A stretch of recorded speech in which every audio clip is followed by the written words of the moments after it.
सोचिए, सिर्फ एक वादा, एक ऐसी प्रतिज्ञा जो एक पूरे साम्राज्य का मुकद्दर हमेशा हमेशा के लिए बदल दे। चलिए, आज हम भीष्म की उसी कहानी में चलते हैं जिसने इतिहास की धारा को ही मोड़ दिया था।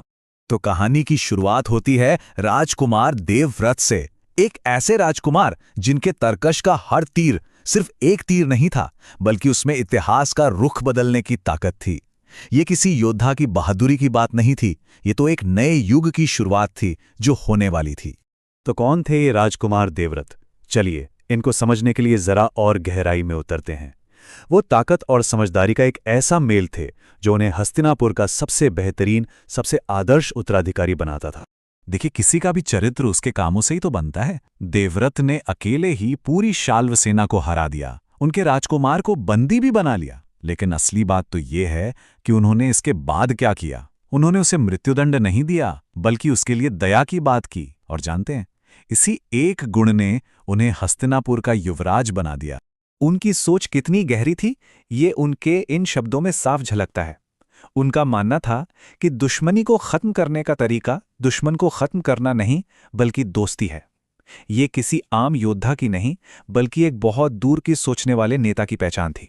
तो एक तरफ तो देवव्रत राज्य का भविष्य संवार रहे थे, पर दूसरी तरफ उनके पिता राजा शांतनु की जिंदगी में एक ऐसा मोड़ आने वाला था जिसके बारे में किसी ने सोचा भी नहीं था। बस एक मुलाकात और सब कुछ बदलने वाला था। हुआ ये कि यमुना के किनारे शिकार करते हुए राजा शांतनु की नजर सत्यवती पर पड़ी, जो एक साधारण मल्लाह की बेटी थी। उसकी सुंदरता, उसकी दिव्य सुगंध, राजा तो बस मंत्रमुग्ध हो गए। और बस यहीं से इस कहानी का जो सबसे बड़ा संघर्ष है ना, उसकी शुरुआत होती। अब राजा शांतनु अपने दिल की बात रोक ही नहीं पाए। उन्होंने सीधे सीधे सत्यवती के सामने अपने दिल की बात रख दी और विवाह का प्रस्ताव कर दिया। उनकी भावनाएं बहुत सच्ची और सीधी थीं। पर यह प्रस्ताव इतना आसान कहाँ था। जब राजा महल लौटे ना, तो वो पहले जैसे राजा नहीं रहे। उनके चेहरे की सारी चमक गायब हो चुकी थी और वो एक बहुत ही गहरी, अनकहीं उदासी में डूब गए थे। तो आखिर इस दुख की वजह क्या थी? राजा के इस उदासी का राज सत्यवती के पिता दाशराज की रखी एक शर्त में छिपा था। एक ऐसी शर्त जिसने राजा के सामने कर्तव्य और प्रेम के बीच एक ऐसी चुनौती खड़ी कर दी जिसका कोई हल नहीं था। दुविधा बिल्कुल साफ थी। एक तरफ था राजा का कर्तव्य, अपने बेटे देवव्रत को युवराज बनाने का वचन, और दूसरी तरफ थी दाशराज की मांग कि हस्तिनापुर का राजा तो सत्यवती से होने वाला बेटा ही बनेगा। सच में एक नामुमकिन चुनाव था ये। लेकिन राजा शांतनु का जवाब सुनिए, उनके चरित्र को देखिए। उन्होंने साफ कह दिया कि वो अपनी निजी खुशी के लिए अपने बेटे देवव्रत के साथ अन्याय नहीं कर सकते। उनके लिए न्याय सबसे ऊपर था, चाहे उसकी कोई भी कीमत क्यों न चुकानी पड़े। तो अब कहानी का फोकस वापस देवव्रत पर आता है। वो अपने पिता को इस हाल में देख ही नहीं सकते थे।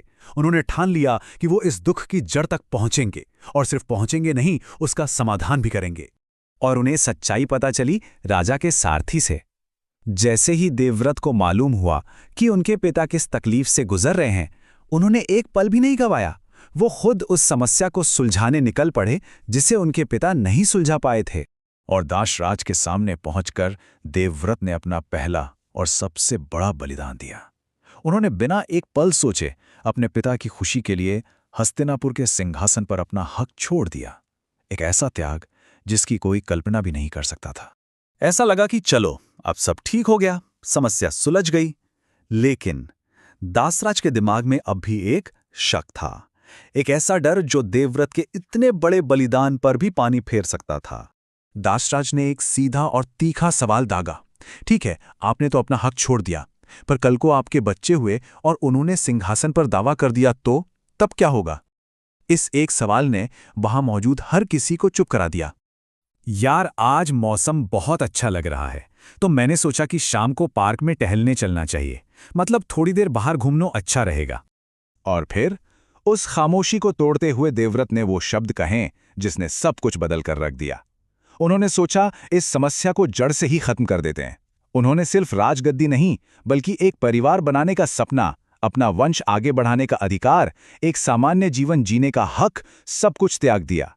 एक ऐसी भयानक प्रतिज्ञा जो कभी नहीं टूट सकती थी। बस इस शपथ के साथ आखिरी रुकावट भी हट गई।